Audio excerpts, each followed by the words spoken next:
పంట ఉత్పత్తులు, యాజమాన్య పద్ధతులు. తవ్వకోలు, బొరిగి, కొడవలి, పార, నాగలి మొదలైనవి వ్యవసాయ పనిముట్లు. అయితే వ్యవసాయము అంటే ఏంటి, వ్యవసాయ పద్ధతులు అంటే ఏ విధంగా చేస్తారు? ఒకే రకమైన మొక్కలను ఒకే చోట అధిక సంఖ్యలో సాగు చేయడాన్నే పంట అంటారు. ఉదాహరణకు గోధుమ పంట అనగా అన్ని గోధుమ మొక్కలను ఒకే పొలంలో పెంచడం. ధాన్యాలు, కూరగాయలు, పండ్లు వీటిని అవి పండే కాలాలకు అనుగుణంగా వర్గీకరించవచ్చు. భారతదేశము ఒక పెద్ద దేశము. ఉష్ణోగ్రత, తేమ మరియు వర్షపాతం వంటి వాతావరణ పరిస్థితులు ఒక ప్రాంతానికి మరొక ప్రాంతానికి వేరుగా ఉంటాయి కదా.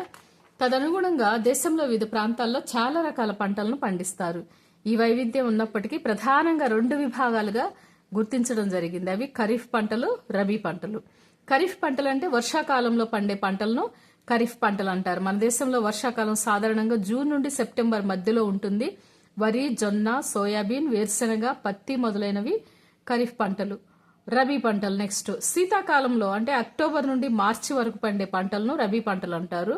గోధుమ, పప్పు ధాన్యాలు, బఠానీ, ఆవాలు, అవిసె గింజలు మొదలైనవి రబీ పంటలకు ఉదాహరణ. ఇవే కాకుండా చాలా ప్రాంతాల్లో పప్పు ధాన్యాలు, కాయగూరలు వేసవిలో కూడా పండిస్తూ ఉంటారు.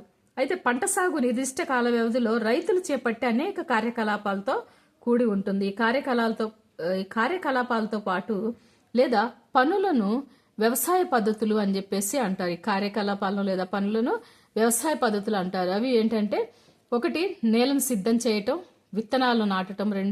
2 సేంద్రియ రసాయన ఎరువులను కలపటం. 4 నీటిపారుదల ఏర్పాటు. 5 కలుపు నుండి రక్షణ. 6 పంట కోత కోయుట. 7 పంటను భద్రపరచటం. మొదటిది నేలను సిద్ధం చేయటము అంటే పంటను పండించే ముందు నేలను సిద్ధం చేయటం మొదటి దశ. వ్యవసాయంలో నేలను తిరగవేయటము, గుల్లబారేటట్లు చేయటం అనేది ముఖ్యమైన పంట పనుల్లో ఒకటి. దీనివలన పంట మొక్కల వేర్లు లోతుగా చొచ్చుకొని పోవటకు తోడ్పడుతుంది. ఇలా నేల గుల్లబారటం వల్ల వేర్లు లోతుగా చొచ్చుకొని పోయినప్పుడు కూడా సులువుగా గాలి పీల్చుకుంటాయి. గుల్లబారిన నేల వేళ్లు సులువుగా గాలి పీల్చుకునేలా చేస్తుంది. వదులుగా ఉన్న నేల వానపాములు, సూక్ష్మజీవులు నేలలో బాగా పెరగటానికి సహాయపడుతుంది. ఈ జీవులు నేలను మరింత తిరగవేయటానికి, గుల్లగా మార్చడానికి, హ్యూమస్ నేలలో చేర్చడంలో రైతుకు మిత్రులుగా ఉంటాయి వానపాములు, సూక్ష్మజీవులు. కానీ నేలను తిరగవేసి గుల్లగా మార్చాల్సిన అవసరం ఏంది అంటే నేలలో నీరు, గాలి, ఖనిజ లవణాలు, జీవులు ఉంటాయి కదా. అయితే చనిపోయిన జంతువృక్ష కళేబరాలు నేలలో సూక్ష్మజీవుల చర్య వల్ల విచ్ఛిన్నం కాబడతాయి. ఈ విధంగా చనిపోయిన జీవుల నుంచి రకరకాల పోషకాలు తిరిగి నేలలోకి విడుదల చేయబడతాయి.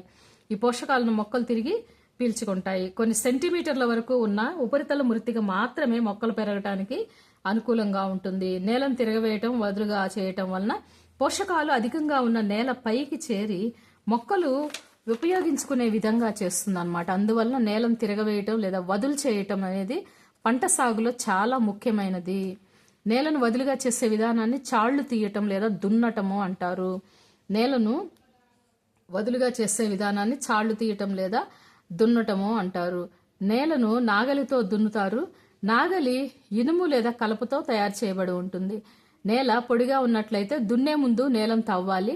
దున్నిన పొలంలో మట్టి పెడ్డలు అనే పెద్ద పెద్ద మట్టి గడ్డలు ఉండవచ్చు. ఈ మట్టి పెడ్డలను పగలగొట్టాల్సిన అవసరం ఉంది. నేలను చదును చేయటం అనేది విత్తనాలు నాటడానికే కాకుండా నీరు సక్రమంగా పారటానికి కూడా ఉపయోగపడుతుంది. చదును చేయ పరికరం ద్వారా నేలను చదును చేస్తారు. చదును చేయ పరికరం ద్వారా నేలను చదును చేస్తారు. కొన్నిసార్లు చాళ్లు ఏర్పరిచే ముందు పొలంలో సేంద్రియ ఎరువును వేస్తారు. ఇలా చేయటం వల్ల సేంద్రియ ఎరువు మట్టితో బాగా కలుస్తుంది. విత్తనాలు నాటే ముందు నేలను తేమగా ఉంచాలి. నెక్స్ట్ వ్యవసాయ పనిముట్లు. మనము ఫలసాయం పొందడానికి విత్తనాలు నాటే ముందు మట్టి గడ్డలను ముక్కలుగా చేయటం చాలా అవసరం. ఈ పనిని వివిధ పనిముట్లు ఉపయోగించి చేయవచ్చు. వాటిలో ముఖ్యమైన పనిముట్లు ఏంటంటే నాగలి, తోళ్లిక, గడ్డపార మరియు సాగు సాధన యంత్రం. ఇది నాగలి అనేది పురాతన కాలం నుండి నేలను చాలుగా చేయటానికి, పంటకు రసాయన ఎరువులు వేయటానికి, కలుపు తీయటానికి, మట్టిని తిరగేయటానికి దీన్ని ఉపయోగిస్తారు. ఇది ఒక కర్రతో తయారు చేయబడి ఒక జత ఎద్దులు లేదా వేరే జంతువులతో, గుర్రాలు అంటే ఒంటెలు కూడా దీన్ని లాగుతాయి. ఇది బలమైన త్రికోణాకారంలో ఇనుప బద్దీ కలిగి ఉంటుంది. దీన్ని నాగలి గొర్రు అంటారు. ఈ గొర్రుకు వేరొక వైపున చేతిపిడి ఉంటుంది. నాగలి యొక్క ముఖ్యమైన భాగం పొడవాటి కలప దొంగను నాగలి దొంగ అంటారు. అయితే నాగలి దొంగ ఒక చివర నాగలి గొర్రు కలపబడి ఉంటుంది. వేరొక చివర ఎద్దులు మెడపైన కర్రదూల కలపబడి ఉంటుంది. ఒక జత ఎద్దులతో మనిషి ఈ నాగలి సులువుగా ఉపయోగించగలుగుతాడు. స్థానికంగా ఉపయోగించే కర్ర నాగలి బదులు ప్రస్తుతము ఇనుప నాగలిని ఉపయోగిస్తున్నారు. నెక్స్ట్ తోళ్ళిక గడ్డపార. ఇది కలుపును తీయటానికి, నేలను గుల్లగా చేయటానికి ఉపయోగిస్తారు. సులువైన పరికరం అన్నమాట ఇది. కలుపు తీయటానికి, నేలను గుల్లగా చేయటానికి ఇది చాలా సులువుగా ఉపయోగపడుతుంది. ఇది పొడవాటి కర్ర లేదా ఇనుప కడ్డీని కలిగి ఉంటుంది. దీన్ని ఒక చివర బలమైన వెడల్పుగా వంపు తిరిగిన లోహపు పలక అతుకుబడి బ్లేడ్ లాగా పనిచేస్తుంది. దీన్ని జంతువులు లాగుతాయి అన్నమాట. నెక్స్ట్ సాగు సాధనం. ఈ రోజుల్లో ట్రాక్టర్తో నడిపించే సాగు సాధనం ఉపయోగించి నేలను దున్నుతున్నారు కదా. ట్రాక్టర్ను ఉపయోగించడం వల్ల శ్రమ మరియు కాలము కూడా ఆదా అవుతాయి. నెక్స్ట్ విత్తనాలు నాటడంలో, పంట ఉత్పత్తిలో విత్తనాలు నాటడం ఒక ముఖ్యమైన భాగము. విత్తనాలు నాటే ముందు నాణ్యమైన, శుభ్రమైన, ఆరోగ్యకరమైన, మంచి రకానికి చెందిన విత్తనాలను ఎంచుకోవాలి. రైతులు అధిక ఉత్పత్తి ఇచ్చే వంగడాలకు ప్రాధాన్యత ఇస్తారు.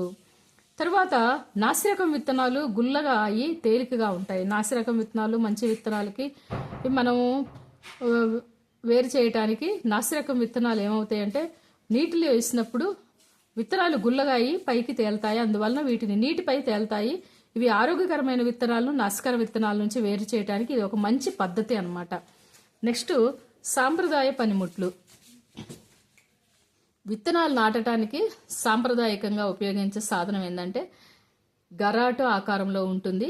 గరాటు నింపబడిన విత్తనాలు మొనదేలిన చివర్లు కలిగిన 2 లేక 3 వైపుల ద్వారా పైపుల ద్వారా కిందికి పడతాయి. ఈ మొనదేలిన చివర్లు నేలలోకి చొచ్చుకొని పోయి విత్తనాలను వేస్తాయి ఈ గరాటు ఆకారంలో ఉన్న పరికరం ద్వారా. నెక్స్ట్ విత్తనాల జల్లు గొర్రు. ఈ రోజుల్లో విత్తనాల జల్లు గొర్రును ట్రాక్టర్ సహాయంతో ఉపయోగిస్తున్నారు. సమాన దూరం మరియు లోతులో ఏకరీతిగా విత్తనాలను నాటుతుంది. దీని ద్వారా విత్తనాలు నాటితే ఖచ్చితంగా విత్తనాలు మట్టితో కప్పబడతాయి. ఈ విత్తనాలు పక్షుల చేతి తినకుండా రక్షించబడతాయి. విత్తనాల జల్లు గొర్రు ద్వారా విత్తనాలు నాటితే కాలము మరియు శ్రమ ఆదా అవుతుంది. నెక్స్ట్ మొక్కలు కానీ ఒకే చోట గుంపుగా మొలకెత్తకుండా ఉండాలంటే విత్తనాల మధ్య సరైన దూరం అనేది అవసరము. ఈ విధంగా మొక్కలకు సరైన సూర్యరశ్మి, పోషకాలు మరియు నీటిని నేల నుండి గ్రహించడానికి దోహదపడుతుంది. ఈ సమయంలో కొన్ని మొక్కలను తొలగించడం ద్వారా ఆ గుంపుగా ఉన్న మొక్కలను తొలగించడం ద్వారా మొక్కల గుంపును అరికట్టవచ్చు. నెక్స్ట్ సేంద్రియ రసాయన ఎరువుల్ని కలపటము. మొక్కలు ఆరోగ్యంగా పెరగటానికి పోషకాల రూపంలో నేలకు అందించే పదార్థాలను సేంద్రియ ఎరువులు మరియు రసాయన ఎరువులు అంటారు. అయితే నేల ఖనిజ లవణాలు, పోషకాలను పంట మొక్కలను అందిస్తుంది కదా. ఈ పోషకాలు మొక్కల పెరుగుదలకు అవసరము. కొన్ని ప్రాంతాల్లో రైతులు ఒక పంట తర్వాత వెంటనే వేరొక పంటను అదే నేలలో పండిస్తారు కదా. అందువల్ల పొలం నిరంతరంగా సాగులో ఉంటుంది. అందువల్ల నేలలో పోషకాలు గురించి నిరంతరం పంటను సాగు చేయటం వల్ల నేలలో పోషకాలు తగ్గిపోతాయి. అందువల్ల రైతులు నేలలో పోషకాలు నింపడానికి సేంద్రియ ఎరువుల్ని వేస్తారు. ఈ విధానాన్ని సేంద్రియ ఎరువులు వేయటం అంటారు. సరైన లేదా చాలినంత ఎరువు లేకపోతే మొక్క బలహీనమవుతుంది. సేంద్రియ ఎరువు అనేది మొక్కలు మరియు జంతువుల వ్యర్థాలు విచ్ఛిన్నం చెందటం వలన ఏర్పడే సేంద్రియ పదార్థము. రైతులు ఆరుబయట గోతిని తీసి మొక్కల మరియు జంతువుల వ్యర్థాలను అందులో వేసి విచ్ఛిన్నం అయ్యేటట్లు చేస్తారు. కొన్ని సూక్ష్మజీవుల వలన విచ్ఛిన్న ప్రక్రియ జరుగుతుంది. విచ్ఛిన్న పదార్థాన్ని సేంద్రియ ఎరువుగా ఉపయోగిస్తారు. వర్మీ కాంపోస్ట్ కూడా ఉంది కదా, అది కూడా సేంద్రియ ఎరువు. అయితే రసాయన ఎరువులు అనేవి అధిక మొత్తంలో ప్రత్యేక పోషకాలను కలిగిన రసాయనాలు. ఇవి సేంద్రియ ఎరువులతో ఎలా విభేదిస్తామంటే రసాయన ఎరువులు కర్మాగారాల్లో ఉత్పత్తి అవుతాయి. ఉదాహరణకు urea, ammonia sulphate, super phosphate, potash, NPK, నత్రజని, ఫాస్ఫరస్, పొటాషియం ఎరువులు రసాయన ఎరువులకి ఉదాహరణ. రసాయన ఎరువులు ఉపయోగించడం వలన గోధుమ, వరి, జొన్న పంటలు అధిక దిగుబడినిచ్చి రైతులకు సహాయపడతాయి. కానీ అధిక రసాయన ఎరువులు ఉపయోగించడం వల్ల నేల సారం కోల్పోతుంది. రసాయన ఎరువులు నీటి కాలుష్యాన్ని కూడా కారణమవుతాయి. అందువలన నేల సారం తగ్గకుండా కాపాడుకోవాలంటే రసాయన ఎరువులకు బదులుగా సేంద్రియ ఎరువులతో భర్తీ చేయాలి. లేదా 2 పంటల మధ్య కొంతకాలం సాగు చేయకుండా వదిలేయాలి. అంటే పంటను సాగు ఆఫ్ చేయాలి పంటకి మధ్య. సేంద్రియ ఎరువులు వాడటం వల్ల నేల ఆకృతి, నీటి నిలువ చేసుకునే సామర్థ్యము మెరుగుపడుతుంది. నేల పోషకాలతో మరలా పూరించబడుతుంది. నెక్స్ట్ పంట మార్పిడి వల్ల నేలలో పోషకాలను పూరించడం మరొక విధానం అన్నమాట. ఈ విధానము రకరకాల పంటలను ఒకదాని తర్వాత మరొకటి పండించడం ద్వారా దీన్ని సాధించగలం. ఉత్తర భారతదేశంలో రైతులు ఒక కాలంలో లెగ్యూమ్ పంటలు పశుగ్రాసంగా పండించి తర్వాత కాలంలో గోధుమలు పండించేవారు. నేలను నత్రజనితో నింపడంతో ఈ విధానం సహాయపడిందనమాట. రైతులు ఈ పద్ధతిని పాటించేలా ప్రోత్సహిస్తున్నారు. అయితే రైజోబియం బ్యాక్టీరియా తెలుసు కదా, లెగ్యూమ్ మొక్కల వేరుబుడిపిల్లో ఉంటుంది. ఇవి వాతావరణంలో నత్రజని స్థాపన చేస్తాయి కదా.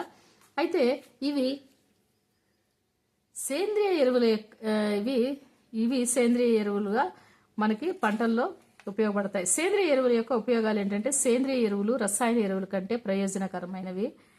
ఎందుకంటే ఇవి నేల యొక్క నీటి నిలుపు చేసే సామర్థ్యాన్ని పెంచుతాయి, నేలను గుల్లబారేటట్లు చేస్తాయి, తద్వారా నేలలో వాయు వినిమయాన్ని సులభతరం చేస్తుంది, స్నేహపూర్వక బ్యాక్టీరియాల సంఖ్యను వృద్ధి చేస్తుంది, నేల ఆకృతిని మెరుగుపరుస్తుంది, ప్రవాహాల నుండి నీరు. తర్వాత ఈ నీటిపారుదల సౌకర్యం ఎట్లా ఉండాలి అంటే, జీవరాశులన్నింటికీ జీవులకు నీరు అవసరం కదా. సరైన పెరుగుదల అభివృద్ధికి నీరు చాలా ముఖ్యమైనది. మొక్కలు వేర్లు నీటిని శోషించుకుంటాయి.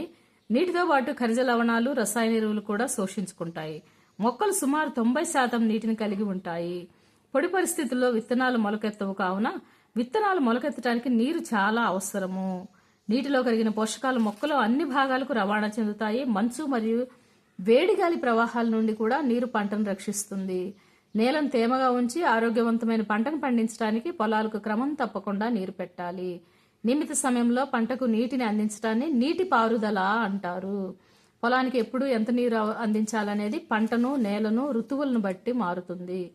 వేసవి కాలంలో పంటకు ఎక్కువ సార్లు నీటిని అందించాలి. అందువలన నేల నుండి ఆకుల నుండి నీరు ఆవిరిగా మారే రేటు ఎక్కువ అవటం వలన ఈ విధంగా నీరు అధిక మొత్తంలో పంటకు పెట్టాల్సి వస్తుంది. నీటిపారుదల వనరులు ఏంటంటే, నీటిపారుదల వనరులు బావులు, గొట్టపు బావులు, చెరువులు, సరస్సులు, నదులు, ఆనకట్టలు, కాలువలు మొదలైనవి. అయితే సాంప్రదాయ నీటిపారుదల పద్ధతులు ఏంటంటే, పొలాలకు నీటిని అందించడానికి బావులు, సరస్సులు, కాలువలు ఉన్న నీటిని తోడటానికి వివిధ ప్రాంతాల్లో వివిధ పద్ధతులను పాటిస్తారు. ఈ విధానంలో పశువులు లేదా శ్రామిక శక్తిని ఉపయోగిస్తారు. అయితే ఈ విధానాలు చౌకైనవి కానీ తక్కువ సామర్థ్యం గలవి. ఈ సాంప్రదాయ పద్ధతులు ఏంటంటే, 1 గిలక బావి, 2 గొలుసు పంపు. ఈ వ్యవస్థలు ఏంటి అంటే, ఇంకొకటి యాతం, ఇంకొకటి కపిలి వ్యవస్థ. సాధారణంగా గొట్టాలను నీటిని తోడటానికి ఉపయోగించే ఇవి పనిచేయటానికి డీజిల్, బయోగ్యాస్, విద్యుత్తు, సౌరశక్తిని ఉపయోగించాల్సి వస్తుంది. ఈ గిలక బావి, గొలుసు పంపు, యాతము, కపిలి వ్యవస్థ అనేవి ఇవి పనిచేయాలి అంటే ఇలాంటివి డీజిల్, బయోగ్యాస్, విద్యుత్, సౌరశక్తి అనేది అవసరమవుతుంది. ఇవి సాంప్రదాయ నీటిపారుదల పద్ధతులు. నెక్స్ట్ ఆధునిక నీటిపారుదల పద్ధతులు ఏంటి అంటే, వీటిని పొదుపుగా ఉపయోగించడానికి ఆధునిక నీటిపారుదల పద్ధతులు, నీటిని మనం పొదుపుగా ఉపయోగించడానికి ఆధునిక నీటిపారుదల పద్ధతులు సహాయపడతాయి. పొదుపుగా ఉపయోగించాలంటే మనము ఆధునిక నీటిపారుదల పద్ధతుల్ని అవలంబించాలి. ఒకటి ఏంటంటే తుంపర పద్ధతి, దీన్నే స్ప్రింక్లర్ పద్ధతి అంటారు. నీటి లభ్యత సరిగా లేని, చదునుగా లేని నేలలకు ఈ తుంపర పద్ధతి ఉపయోగపడుతుంది. నిర్ణీత దూరాల్లో చుట్టూ తిరిగే నాజిల్ కలిగి లంబంగా ఉండే పైపులను ప్రధాన పైపు లైన్ కలుపుతారు. పైపులను ఉపయోగించి ప్రధాన పైపు గుండా తగినంత పీడనంతో నీటిని పంపినప్పుడు నీరు తిరిగి నాజిల్ గుండా బయటకు వచ్చి వర్షం పడినట్టుగా తుంపరలుగా పంటలపై చెమ్మబడుతుంది. పచ్చికలకు, కాఫీ పంటకు, కొన్ని ఇతర పంటలకు ఈ స్ప్రింక్లర్ పద్ధతి ద్వారా ఈ నీటిని చల్లుతారు. ఇది చాలా ఉపయోగకరమైన పద్ధతి. నెక్స్ట్ బిందు సేద్యం. ఈ పద్ధతిలో నీరు బిందువులుగా నేరుగా వేర్ల దగ్గరే పడుతుంది కనుక దీన్ని బిందు సేద్యం అంటారు. చెట్లకు, తోటలకు, పండ్ల మొక్కలకు ఇది ఉత్తమమైన పద్ధతి. నీరు ఎక్కడా వృధా కాదు. నీరు తక్కువ లభ్యమయ్యే ప్రదేశాలకు ఇది ఒక వరము, బిందు సేద్యం అనేది. నెక్స్ట్ కలుపు మొక్కల నుంచి రక్షణ. పొలంలో అనేక అవాంఛనీయ మొక్కలు పంటలతో పాటు సహజంగా పెరుగుతాయి కదా. ఇటువంటి అవసరం లేని మొక్కలనే కలుపు మొక్కలు అంటారు. కలుపు మొక్కలను తొలగించడానికి కలుపు తీయటం అంటారు. కలుపు మొక్కలను నీరు, పోషకాలు, స్థలం మరియు కాంతి కొరకు పంట మొక్కలతో పోటీపడి పంట మొక్కల పెరుగుదలపై ప్రభావాన్ని చూపుతాయి. కావున కలుపు తీయటం అనేది ఎంతో అవసరము. కొన్ని కలుపు మొక్కలు పంట కోతకు కూడా ఆటంకం కలిగిస్తాయి మరియు జంతువులకు, మానవులకు విషపూరితం కూడా కావచ్చు. రైతులు కలుపు మొక్కలను తొలగించడానికి, వాటి పెరుగుదలను అదుపు చేయడానికి చాలా మార్గాలను అనుసరిస్తారు. రైతులు కలుపు మొక్కలను తొలగించడానికి, వాటి పెరుగుదలను అదుపు చేయడానికి చాలా మార్గాలను అనుసరిస్తారు. విత్తనాలు నాటే ముందు చాళ్లు తీయటం వల్ల ఈ కలుపు మొక్కలను వేర్లతో సహా పెకిలించి చంపివేయటానికి సహాయపడుతుంది. అప్పుడు ఎండిపోయి నేలలో కలిసిపోతాయి. అవి పువ్వులు, విత్తనాలు ఉత్పత్తి చేయడానికి ముందే వీటిని తొలగించడం మంచిది. కలుపు మొక్కలను భౌతికంగా తొలగించడానికి వాటికి వేర్లతో సహా పెకిలించడం లేదా భూమికి దగ్గరగా కత్తిరించడం క్రమం తప్పకుండా చేయాలి. తవ్వుకోలు, బొరిగితో ఈ పనిని చేయవచ్చు. విత్తనాలు చల్లు గొర్రుతో కూడా కలుపు మొక్కలను తీయవచ్చు. 2,4-D వంటి రసాయనాల ద్వారా ఈ కలుపు అరికట్టవచ్చు. వీటిని కలుపు నాశకాలు అంటారు. వీటిని పొలాల్లో కలుపు నశించడానికి పిచికారీ చేస్తారు. అవి పంటను నాశనం చేయవు. కలుపు నాశనాలను తగినంత నీటితో కలిపి స్ప్రేయర్ల ద్వారా పొలంలో పిచికారీ చేస్తారు. ఈ కలుపు నాశకాలు అనేవి పంటను మాత్రం నాశనం చేయవు, కేవలము వ్యర్థమైన కలుపు మొక్కలను మాత్రమే నాశనం చేస్తాయి. ఇంకొకటి, ముందు చెప్పినట్టుగా కలుపు మొక్కలను విత్తనాలు, పుష్పాలు ఉత్పత్తి చేయకముందే కలుపు నాశనాలను పిచికారీ చేయాలి. కలుపు నాశకాలను పిచికారీ చేయటం రైతుల ఆరోగ్యంపై ప్రభావం చూపవచ్చు. అందువలన రసాయనాలను రైతులు చాలా జాగ్రత్తగా వాడాలి. రసాయనాలు పిచికారీ చేసినప్పుడు వారు ముక్కు, నోరు గుడ్డతో కప్పుకోవాలి. నెక్స్ట్, పంట కోయటం. పంటను కోయడం ఒక ముఖ్యమైన పని. పంట పండిన తర్వాత పంటను కోయడాన్ని పంట కోత కోయుట అంటారు, హార్వెస్టింగ్ అంటారు. దీనిలో పంటను పైకి పెకిలిస్తారు లేదా భూమికి దగ్గరగా కోస్తారు. ధాన్యపు పంటలు పక్వానికి రావడానికి 3 నుంచి 4 నెలలు పడుతుంది. మన దేశంలో పంటలను కోత కోయటానికి మనుషులు కొడవలి లేదా కోత కోసే యంత్రాలను హార్వెస్టర్లు ఉపయోగిస్తారు. కోత కోసిన పంట చొప్ప నుండి గింజలను వేరు చేయటానికి తప్పనిసరి. ఈ విధానాన్ని నూర్పిడి అంటారు. దీన్ని కంబైన్ యంత్రం సహాయంతో చేస్తారు. వాస్తవానికి ఇది పంట కోత, నూర్పిడి రెండు చేసే యంత్రం అన్నమాట. కంబైన్ యంత్రము. పంట కోస్తారు, నూర్పిడి కూడా చేస్తారు. సన్నకారు రైతులు గింజలను పొట్టు నుండి వేరు చేయడానికి తూర్పారబడతారనమాట. నెక్స్ట్, ఈ పంట నిల్వ చేయటము. ఉత్పత్తి అయిన ధాన్యాన్ని భద్రపరచడం, నిల్వ చేయటం అనేది ముఖ్యమైన పని. పంట ధాన్యాలు ఎక్కువ కాలం భద్రంగా నిల్వ చేయాలంటే తేమ, పురుగులు, ఎలుకలు, సూక్ష్మజీవుల నుంచి కాపాడుకోవాలి. పంట కోసిన ధాన్యం ఎక్కువ తేమగా ఉంటుంది. తాజాగా కోసిన ధాన్యాన్ని ఎండబెట్టకుండా నిల్వ చేసి అవి పాడై లేదా సూక్ష్మజీవుల దాడికి గురై ఆహారంగా ఉపయోగించడానికి, మొలకెత్తడానికి పనికి రాకుండా పోతాయి. కావున నిల్వ చేసే ముందు వాటిలో తేమను తగ్గించుటకు ఎండలో ఎండబెట్టాలి. ఇలా చేయటం వల్ల కీటకాలు, చీడలు, బ్యాక్టీరియా, శిలీంధ్రాల దాడి నుంచి పంట రక్షించబడుతుంది. రైతులు ఈ గింజలను గోనె సంచుల్లో, లోహపు డబ్బాల్లో నిల్వ చేస్తారు. ఎక్కువ మొత్తంలో ఉన్న ధాన్యాన్ని చీడలు, ఎలుకలు, పురుగుల నుండి రక్షించడానికి లోహపు గదులలో, గోదాముల్లో నిల్వ చేస్తారు. ఇళ్లలో ధాన్యం గింజలను నిల్వ చేయడానికి ఎండిన వేపాకులను ఉపయోగిస్తారు. పెద్ద మొత్తంలో ధాన్యాన్ని గోదాముల్లో నిల్వ చేసినప్పుడు చీడలు, సూక్ష్మజీవుల నుంచి రక్షించడానికి రసాయనాలతో శుభ్రం చేస్తారు. నెక్స్ట్, మొక్కల వలె జంతువులకు కూడా రకరకాల ఆహారాన్ని మనకు అందిస్తాయి అన్నమాట. జంతువుల నుంచి ఆహారం, జంతువుల నుంచి మొక్కల వలె కూడా జంతువులు మనకి రకరకాల ఆహారాన్ని అందిస్తాయి.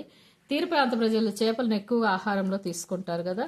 మొక్కల నుంచి ఆహారోత్పత్తిలో విత్తనాలు చల్లటము, నీరు పెట్టడం వంటి అనేక దశలు ఉన్నాయి. అయితే ఇదే విధంగా ఇళ్లలో లేదా పొలంలో జంతువులను పెంచినప్పుడు వాటికి సరైన ఆహారాన్ని, ఆవాసాన్ని, రక్షణను అందించాలి. ఎక్కువ మొత్తంలో ఈ విధంగా చేయటాన్ని పశు సంవర్ధనం అంటారు. పశు సంవర్ధనము అని చెప్పేసి అంటారు. ముఖ్యాంశాలు: పెరుగుతున్న జనాభాకు ఆహారాన్ని అందించడానికి మనం కొన్ని వ్యవసాయ పద్ధతులను అనుసరించాలి. ఒకే రకమైన మొక్కలను ఒక ప్రదేశంలో సాగు చేయటాన్నే పంట అంటారు. భారతదేశంలో పంటలను ఋతువుల ఆధారంగా 2 ప్రధాన రకాలుగా వర్గీకరించవచ్చు: రబీ మరియు ఖరీఫ్. నేలను దున్నడము మరియు చదును చేసి సంసిద్ధం చేయవలసిన అవసరం ఉంది. నాగలి, లెవరర్ను ఈ పనుల కోసం వాడతారు. విత్తనాలు తగిన లోతులో మరియు దూరాల్లో నాటడం వలన మంచి దిగుబడి వస్తుంది. ఆరోగ్యకరమైన విత్తనాలను ఎంపిక చేసుకున్న తర్వాత విత్తుతారు. విత్తనాలు చల్లు గొర్రు ద్వారా విత్తడం జరుగుతుంది. సేంద్రియ ఎరువు మరియు ఎరువుల వాడకం ద్వారా నేలను తిరిగి పోషకాలతో పూరించడం మరియు సంసంపన్నం చేయటం అవసరము. కొత్త పంట రకాల ప్రవేశంలో రసాయన ఎరువులు వాడటము విపరీతంగా పెరిగింది. తగిన విరామాల్లో పంటలకు నీటిని సరఫరా చేయుటకు నీటిపారుదల అంటారు. కలుపు తీయటంలో కలుపు మొక్కలు అనబడే అవసరం లేని మొక్కలు మరియు సాగుకు పనికిరాని మొక్కలను తొలగించడం జరుగుతుంది. పంట కోత అనేది మనుషులతో లేదా యంత్రాలతో చేస్తారు. ధాన్యాన్ని ఊక నుండి వేరు చేయడంను నూర్పిడి అంటారు. తెగుళ్ళు మరియు సూక్ష్మజీవుల బారి నుండి రక్షించడానికి ధాన్యాలను సరిగ్గా నిల్వ చేయటం అవసరము. ఆహారం కోసమే పెంచే జంతువుల నుండి కూడా ఆహారం పొందవచ్చును. దీనినే పశు సంవర్ధనము అంటారు.